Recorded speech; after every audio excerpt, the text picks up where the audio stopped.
अब आइए, शनि, राहु, केतु, ये सब जो है ना, ये ज्योतिष के भाषा में ना धनोपार्जन करने का बहुत बेहतरीन उपाय है।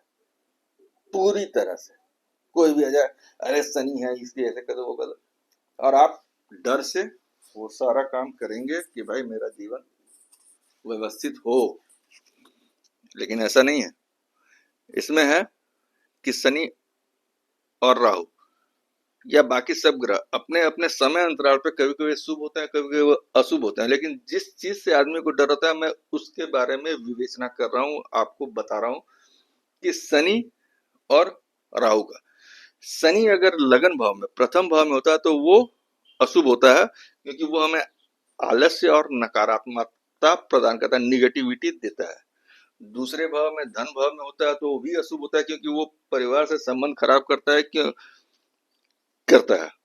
तीसरा पराक्रम भाव में होता है तो उसमें एक चीज अच्छा है, वो प्रयास में हमेशा लगा रहता है, कभी किसी चीज के पीछे से भागता नहीं है, कोई काम के करने से पीछे करता रहता है। तो ये एक तरह से शुभ स्थिति है, क्योंकि अगर आप कोई काम करेंगे नहीं तो उसका फल आपको मिलेगा, करते रहेगा तो उसका फल आपको मिलना ही मिलना है। इसलिए तृतीय भाव में पराक्रम भाव में अगर होता है तो वो शुभ होता है। चतुर्थ भाव में घर, माता, भवन, वाहन जो भी है, इसमें अगर होता है तो वो अशुभ स्थिति कहलाती है, क्योंकि पुराना घर में बहुत सारे मेंटेनेंस के काम होते हैं, उसी को बनाते बिगाड़ते उसका टाइम बीतता है, और माता का स्वास्थ्य भी थोड़ा खराब रहता है। पंचम भाव विद्या और संतान का रहता है, तो उसमें भी हम अशुभ ही मानते हैं, क्योंकि उसमें संतान प्राप्ति में देरी होती है, और देरी होने के कारण समाज में 10 तरह के लोग कुछ ना कुछ बोलते रहते हैं, इसीलिए इस स्थिति को हम अशुभ मानते हैं और अशुभ कहते हैं। छठा भाव है रोग ऋण शत्रु का, एक तरह से ये कंपटीशन का भी है। शनि के होने से क्या होता है कि इन सब चीजों में आपको विजय मिलेगा, थोड़ा टाइम लगता है लेकिन विजय आपका ही होगा, अगर आपकी जन्म कुंडली में इस जगह पर शनि विराजमान है तो। सप्तम भाव पार्टनर, पत्नी, व्यवसाय, यही सब का है। इसमें भी रहना एक तरह से अशुभ होता है, क्योंकि इसमें जॉब आपको देर से मिलेगी, विवाह आपका देर से होगा, और उस चीज में आपका मन नहीं लगेगा। मतलब ऐसा है कि देर से विवाह होना, वैवाहिक जीवन में नीरसता, ये सब इसके प्रभाव है। अब आइए अष्टम भाव। अष्टम भाव ज्योतिष के हिसाब से इसे हम शुभ मानते हैं, क्योंकि ये हमें लंबी आयु प्रदान करता है, क्योंकि शनि है। शनि कोई भी काम तुरंत नहीं, आपको मृत्यु भी अगर होना होगा ना तो वो जल्दी नहीं होने देगा, भले आप 5 साल बेड पे रह गए हो लेकिन मरने नहीं देगा। तो प्रैक्टिकल हिसाब से ये थोड़ा खराब है, लेकिन मौत ना होने के कारण में ये शुभ है। ठीक है। अब आइए न, नवम भाव धर्म भाव, भाग्य भाव। इसमें अगर शनि रहता है तो इसे भी हम शुभ मानते हैं, जो कि 30 साल के बाद जातक या जातिका का भाग्योदय होने का पूरा संभावना रहता है। दसम भाव कर्म क्षेत्र में कर्म भाव का है, ये कर्म धीरे धीरे ही काम अगले का आप प्रयासरत अगर हैं तो आपको कर्म क्षेत्र में आपको आपका उन्नति होना एकदम संभावित है। एकादश भाव लाभ के लिए, लाभ एकाएक कभी नहीं आता है, लाभ धीरे धीरे करके ही वो संग्रहित होके आप संचय कर सकते हैं, तभी आप कह सकते हैं कि हाँ हमने लाभ कमाया है। तो ये लाभ के लिए भी एक तरह से शुभ स्थिति ही कही गई है। 12वां भाव भी एक तरह से शुभ कहेंगे, क्योंकि ये कोई भी काम शनि जो है वो कोई भी काम ना स्लो करता है, आपको खर्च भी कराएगा तो धीरे धीरे कराएगा, मतलब एकाएक लुटा नहीं दीजिएगा, करने से पहले 10 बार सोचिएगा, जहाँ 10 रुपए का वहां पे 1 रुपए में काम चला देते हैं, तो 9 रुपए तो बच ही रहा है ना। तो इस हिसाब से ये शुभ होता है। चलिए ठीक है, शनि का आपको स्थिति हम बता दिए, इसलिए शनि से कभी डरिएगा नहीं, सिर्फ अपना धैर्य रखिएगा। अब आइए राहु। राहु से बचने का एक ही उपाय है कि सिर्फ आप अपना भ्रम, इसके अंदर कोई फालतू का ख्याल मत रखिए, बाकी सब सही है।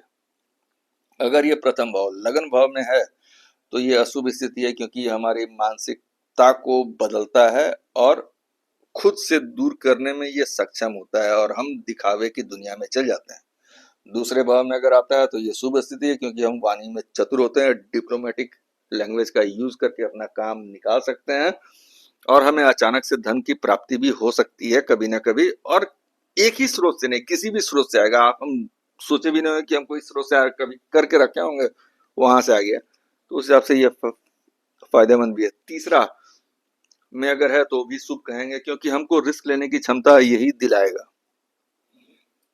चौथा भाव इसमें अगर रहेगा तो अशुभ हम ये मानेंगे, क्योंकि ये हमको अपनी माँ से दूरी, अपनी माता से दूरी करवाएगा, और घर में अशांति का माहौल करवाएगा, क्योंकि दिमाग में भ्रम पैदा किया होगा। इस चीज को मानिएगा।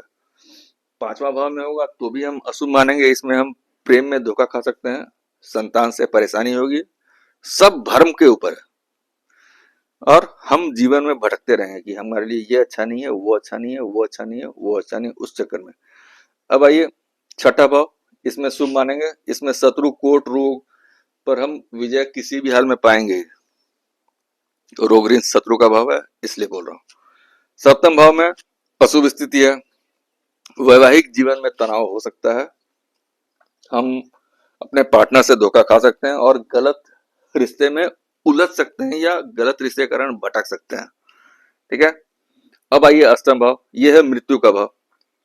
इसमें होगा तो वो, इसमें अगर राहु होता है तो वो शुभ कहलाता है, क्योंकि ये हमको रिसर्च में सफलता दिलाता है, जो कि टेक्निकल या एकदम डीप सब्जेक्ट के ऊपर जानने के लिए ये हमको प्रेरित करता है, और हम उसको जानने की इच्छा करते हुए उसमें एंट्री लेते हैं, और उसमें सफल भी होते हैं। प्लस तंत्र मंत्र में भी हमको रुचि दिलवाता है। और एक चीज है, ज्योतिष के ऊपर भी ये हमको रिसर्च करते हैं, ये इतना प्रगाढ़ है कि हम इसमें जितना भी अंदर जाएंगे उतना ही अंदर जाते ही रहे, हर वक्त कुछ ना कुछ घटते रहेगा।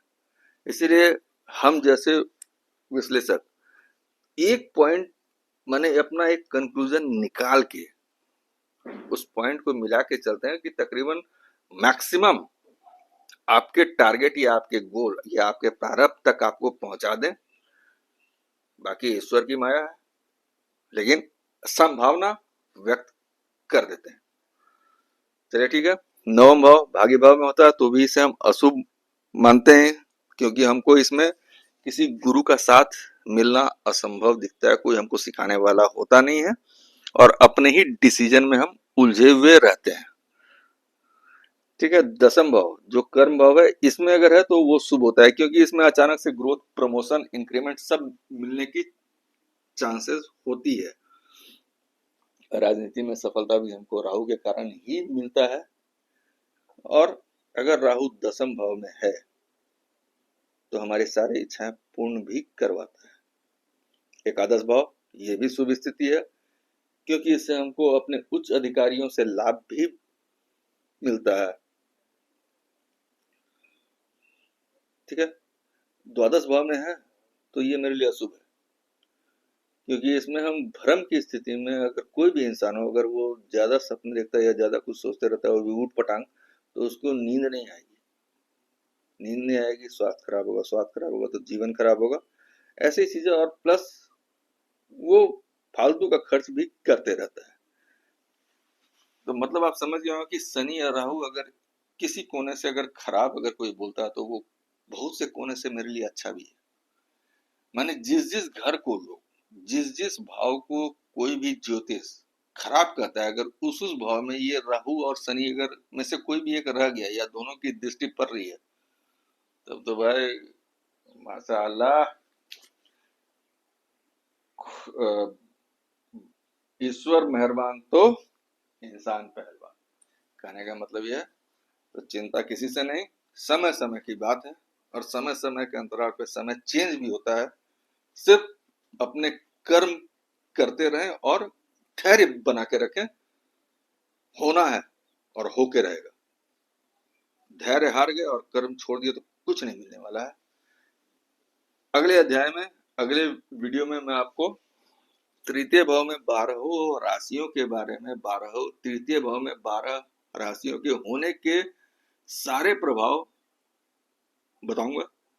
तब तक के लिए बने रहें, और शनि और राहु से कभी घबराए नहीं। अगर शनि राहु आपको परेशान कर रहा है तो अपनी कुंडली देखें, और उसके लिए किस भाव में और उससे संबंधित जो फल मैंने आपको बताया, अगर ऐसा कुछ हो रहा है तो कमेंट करके अवश्य बताएं। और अगर ये इस वीडियो के माध्यम से अगर आपको ऐसा लग रहा है कि नहीं, अब शनि और राहु से हमको डर थोड़ा कम हो गया या खत्म हो गया, तो चैनल को लाइक और सब्सक्राइब अवश्य करें। सभी को राम राम।